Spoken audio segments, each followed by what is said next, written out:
State bank of India, Punjab national bank, HDFC bank অথবা Canara bank, অর্থাৎ আপনাদের যে কোনো সরকারি অথবা বেসরকারি ব্যাঙ্কে অ্যাকাউন্ট থাকুক না কেন, রিজার্ভ ব্যাঙ্ক অফ ইন্ডিয়ার তরফ থেকে আপনাদের জন্য 5টি বড়সড় আপডেট। হ্যাঁ বন্ধুরা, বিশেষ করে 3, 4, 5 এই 3টি আপডেট সম্পর্কে তো আপনাদেরকে জানতেই হবে। এছাড়া প্রথম দুটো আপডেটও কিন্তু আপনাদের জন্য খুবই গুরুত্বপূর্ণ। বন্ধুরা, প্রথম যে আপডেটটি সেটা কিন্তু আপনাদের জন্য দারুণ সুখবর হতে চলেছে। বিশেষ করে আপনাদের মধ্যে যাদের যাদের ব্যাংকে লোন রয়েছে, সে যে কোনো ব্যাংকেই হোক না কেন, অথবা আপনারা ভাবছেন যে ব্যাংক থেকে কোনো লোন নেবেন, তো তাদের জন্য দারুণ সুখবর। হ্যাঁ বন্ধুরা, রিজার্ভ ব্যাঙ্ক অফ ইন্ডিয়া তাদের যে রেপো রেটে টানা 6বার কোনো পরিবর্তন করেনি। অর্থাৎ আরবিআই রেপো রেট 6.5%ই বজায় রেখেছে। এর ফলে কি হবে, ঋণ আপনাদের ব্যয়বহুল হবে না, আপনার ইএমআইও বাড়বে না। নর্মালি কি হয়, যদি রিজার্ভ ব্যাঙ্ক অফ ইন্ডিয়া যদি রেপো রেট বাড়িয়ে দেয়, তাহলে সঙ্গে সঙ্গে অর্থাৎ সাইমালটেনিয়াসলি বিভিন্ন ব্যাঙ্কগুলো তাদের যে লোনের যে ইএমআই রয়েছে সেই ইএমআই বাড়িয়ে দেয়, অর্থাৎ লোনের ইন্টারেস্ট রেট বাড়িয়ে দেয়। তো যেহেতু রিজার্ভ ব্যাঙ্ক অফ ইন্ডিয়া এবার রেপো রেট বাড়ায়নি, সেই কারণে কোনো ব্যাংক তাদের যে ইএমআই রয়েছে সেই ইএমআইয়ের পরিমাণ বাড়াবে না। বন্ধুরা, আপনাদের যদি ব্যাংকে অ্যাকাউন্ট থাকে এবং আপনারা যদি ব্যাংক থেকে কোনো লোন নিতে চান, সেক্ষেত্রে রিজার্ভ ব্যাঙ্ক অফ ইন্ডিয়ার তরফ থেকে আপনাদের জন্য কিন্তু আরও একটি দারুণ সুখবর। হ্যাঁ বন্ধুরা, ঋণ গ্রাহীতাদের জন্য আরবিআইয়ের একটি বড় পদক্ষেপ নিয়েছে। গ্রাহকদের এবার থেকে এই বিবৃতি দেওয়া ব্যাংকগুলোর জন্য বাধ্যতামূলক হবে। হ্যাঁ বন্ধুরা, বৃহস্পতিবার reserve bank of India bank থেকে ঋণ নেওয়ার জন্য একটি বড় পদক্ষেপ নিয়েছে। ভারতীয় রিজার্ভ ব্যাঙ্ক অর্থাৎ আরবিআই সমস্ত ঋণদাতাদের ব্যক্তিগত এবং ক্ষুদ্র এবং মাঝারি উদ্যোগ অর্থাৎ এমএসএমই ঋণের জন্য ঋণগ্রাহীতাদের কি ফ্যাক্ট স্টেটমেন্ট প্রদান করার নির্দেশ দিয়েছে। কি ফ্যাক্ট স্টেটমেন্ট অর্থাৎ KFS প্রদান করার নির্দেশ দিয়েছে। ব্যাপারটি কি ভালো করে বুঝবেন। ধরুন আপনি ব্যাংক থেকে কোনো লোন নিচ্ছেন, তো সেক্ষেত্রে আপনাদের যে ইন্টারেস্ট রেট রয়েছে সেই ইন্টারেস্ট রেট তো ব্যাঙ্কগুলো ক্যালকুলেট করেই। অর্থাৎ ধরুন আপনি কোনো লোন নিলেন, সেক্ষেত্রে লোনের ক্ষেত্রে আপনাকে ইন্টারেস্ট দিতে হবে ধরুন 10%। তো সেক্ষেত্রে আপনাকে তো একটা ইএমআই প্রতি মাসে দিতেই হবে। এছাড়া যখন আপনি লোনের জন্য অ্যাপ্লাই করছেন, তখন সেখানে প্রসেসিং ফিজ বা আরও অন্যান্য চার্জ সমস্ত কিছু কিন্তু সেই লোনের সঙ্গে নেওয়া হয়। অর্থাৎ সেই অর্থে আপনি যে ইএমআইটি দিচ্ছেন সেই ইএমআইটি তো আপনার চোখে পড়ছে, যেহেতু আপনি সেটা প্রতি মাসে বেয়ার করছেন। কিন্তু যে প্রসেসিং ফিজ থাকে বা ডকুমেন্টেশন চার্জেস থাকে, সেগুলো কিন্তু আলাদাভাবে নেওয়া হয়। অর্থাৎ সেটা কিন্তু লোনের জন্য নেওয়া হয় না, সেটা আলাদাভাবে নেওয়া হয়। তো এবার কিন্তু এই নিয়মেরই পরিবর্তন করেছে রিজার্ভ ব্যাঙ্ক অফ ইন্ডিয়া। হ্যাঁ বন্ধুরা, রিজার্ভ ব্যাঙ্ক অফ ইন্ডিয়া বিভিন্ন ব্যাঙ্ককে এবার বলেছে যে তারা যেন এই যে ডকুমেন্টেশন চার্জেস কিংবা প্রসেসিং ফিজ এরা যেন তারা এখন থেকে আলাদাভাবে না নেয়। তাহলে কিভাবে নেবে, এই অ্যামাউন্টটা লোনের যে ইএমআই সেটার সঙ্গে অ্যাড করে দেওয়া হবে। অর্থাৎ ধরুন আপনার কোনো লোন দিলেন ধরুন 20 লাখ টাকা, সেখানে ধরুন ডকুমেন্টেশন চার্জেস রয়েছে কিংবা প্রসেসিং ফিজ রয়েছে ধরুন 20,000 টাকা। তো আগে কি হতো, 20,000 টাকাটা আলাদাভাবে ডিডাক্ট হতো এবং আপনার ইএমআই পরের থেকে ক্যালকুলেট হতো। কিন্তু এবার থেকে সেটা হবে না। এই যে 20,000 টাকাটি রয়েছে, এই 20,000 টাকাটি আপনার ইএমআইয়ের সঙ্গে অ্যাডজাস্ট করে দেওয়া হবে। অর্থাৎ সেক্ষেত্রে ধরুন যে আপনাদের ইএমআই যদি আগে আসতো মাসে ধরুন 12,000 টাকা, তো সেটা ধরুন এবার 12,000 টাকার থেকে ধরুন 12,500 টাকা হবে। অর্থাৎ কিছুটা বাড়বে, কিন্তু সর্বোপরি দেখতে গেলে আপনাকে যে লোন নেওয়ার সময় ডকুমেন্টেশন চার্জেস অথবা প্রসেসিং ফিস যেটা আগে দিতে হতো, সেই টাকাটি এখন আপনার একবারে কাটবে না, আপনার ইএমআইয়ের সঙ্গে সেটি অ্যাডজাস্ট হয়ে যাবে।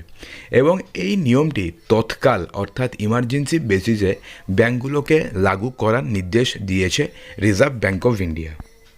বন্ধুরা, আপনাদের মধ্যে যাদের যাদের এইচডিএফসি ব্যাঙ্কে অ্যাকাউন্ট রয়েছে এবং ইন্ডাসইন্ড ব্যাঙ্কে অ্যাকাউন্ট রয়েছে, তাদের জন্য দারুণ সুখবর।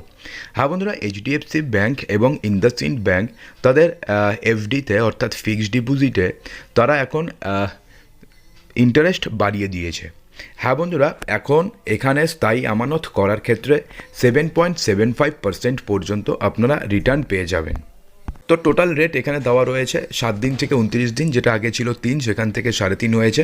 দেখুন আপনারা এখানে পুরোটা দেখতে পাচ্ছেন। আপনাদের যদি দেখার প্রয়োজন হয় তাহলে ভিডিওটিকে পজ করে আপনারা দেখতে পারবেন। 9 মাস থেকে 1 বছর যদি হয় তাহলে 6% থেকে আগে ছিল, সেটাকে 6.5 করা হয়েছে। এবং সর্বোচ্চ যেটা রয়েছে সেটা হচ্ছে 18 মাস থেকে 21 মাস, যেটা আগে ছিল 7.25%, সেটাকে বাড়িয়ে 7.75% করা হয়েছে। এবং 2 বছর 11 মাস, যেটা আগে ছিল 7.15%, সেটাকে বাড়িয়ে করা হয়েছে 7.65%। অর্থাৎ কত ইন্টারেস্ট রেট রয়েছে সেটা কিন্তু আপনারা এখানে দেখতে পারবেন। এবং সেই সঙ্গে ইন্ডাসইন্ড ব্যাংক যেটা রয়েছে, সেই ইন্ডাসইন্ড ব্যাংকও ফিক্সড ডিপোজিটে তাদের ইন্টারেস্ট রেট বৃদ্ধি করেছে। বন্ধুরা, রিজার্ভ ব্যাঙ্ক অফ ইন্ডিয়ার তরফ থেকে এর পরের যে বড়সড় আপডেটটি জারি করা হয়েছে সেটা কিন্তু আপনাদের জানাটা একান্ত প্রয়োজন। তবে বন্ধুরা, তার আগে আপনাদের কাছে একটা ছোট্ট রিকোয়েস্ট, আপনাদের মধ্যে যারা যারা ভিডিওটি এখনও অবধি দেখছেন এবং ভিডিওটি ভালো লেগেছে, অবশ্যই ভিডিওটিকে একটি লাইক করে দেবেন এবং যদি শেয়ার করার মতন মনে হয় তাহলে অবশ্যই শেয়ার করবেন। বন্ধুরা, মনে রাখবেন যে আপনাদের একটি লাইক এবং একটি শেয়ারই কিন্তু আমাদের এত পরিশ্রমের ফল। বন্ধুরা, reserve bank of India recently একটি সতর্কবার্তা দিয়েছে। সেখানে রিজার্ভ ব্যাঙ্ক অফ ইন্ডিয়া বলেছে যে কেওয়াইসির নামে জালিয়াতি থেকে সাবধান, কারোর সঙ্গে নথি শেয়ার করবেন না, জালিয়াতির ক্ষেত্রে অবিলম্বে আপনাকে অভিযোগ করতে হবে।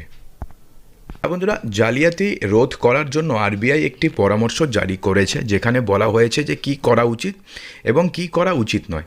সেন্ট্রাল ব্যাংক 2022 সালের সেপ্টেম্বরেও একটি পরামর্শ জারি করেছিল। সেই সময় করোনার লকডাউন চলাকালীন কেওয়াইসি সংক্রান্ত জালিয়াতির অনেকগুলো ঘটনা রিপোর্ট করা হয়েছিল। লকডাউন চলাকালীন প্রতারণারও শিকার হয়েছেন প্রচুর মানুষ। আজকে কেওয়াইসি জালিয়াতি এড়ানোর উপায় সম্বন্ধে জানানো হবে। এবং যদি আপনার সঙ্গে কোনো ধরনের জালিয়াতির শিকার আপনি হন তাহলে সেক্ষেত্রে আপনাকে তৎকাল 1930 এই নম্বরে অভিযোগ দায়ের করতে বলা হয়েছে। तो केवाईसी के नाम पर मैसेज, फ़ोन कॉल्स, ईमेल के जरिए व्यक्ति की निजी जानकारी मांगी जाती है। अर्थात केवाईसी नामे আপনাকে বলবে যে আপনার অ্যাকাউন্ট বন্ধ করে দেওয়া হবে, আপনাকে কেওয়াইসি করতে হবে এবং তাদের জন্য আপনাকে ব্যাংকে যেতে হবে না, ফোনই হবে। তারপর আপনাকে ওখানে মেসেজ করবে, আপনাকে ফোন কলস করবে অথবা ইমেলের মাধ্যমে আপনার নিজস্ব সমস্ত যাবতীয় ডিটেলস তারা জেনে নেবে। এরপরে আপনার account number, account log in information, pin, OTP সমস্ত কিছু তারা নিয়ে নেবে।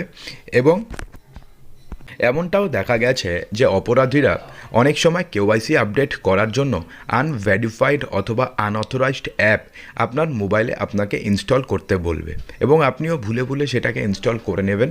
তারপরে আপনি এই বড়সড় ফ্রডে পড়ে যাবেন। तो की करबें, तो बैंक की जानकारी मिलते ही धोखाधड़ी करने वाले अकाउंट फ्रीज और बंद कर देते हैं। अर्थात যখনই এটা হবে তখনই আপনার অ্যাকাউন্ট ফ্রিজ করে দেওয়া হবে এবং তারপরে কি হবে, এবং তারপরে বলবে যে আপনি যদি ফ্রিজ এখনই না খোলেন তাহলে কিন্তু আপনার অ্যাকাউন্ট বন্ধ করে দেওয়া হবে।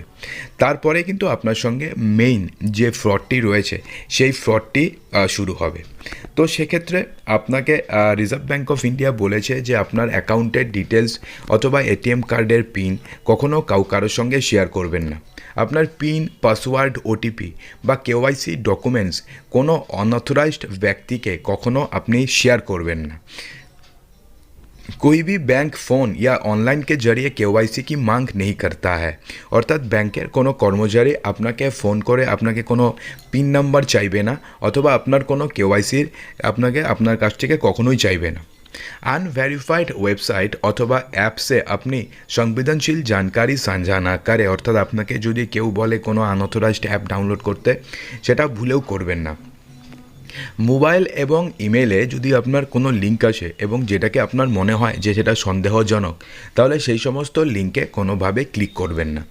এবং এত কিছু করার পরেও যদি আপনি প্রতারণার শিকার হয়ে যান, সেক্ষেত্রে অবশ্যই আপনাকে 1930 এই নম্বরে ফোন করতে হবে। তো বন্ধুরা, আশা করব যে ভিডিওটিতে আপনাদের সমস্ত কিছুই সঠিকভাবে বোঝাতে পেরেছি। যদি ভালো লেগে থাকে তো লাইক করবেন, বন্ধুদের মাঝে প্রচুর শেয়ার করবেন এবং চ্যানেলটিকে সাবস্ক্রাইব অবশ্যই করবেন।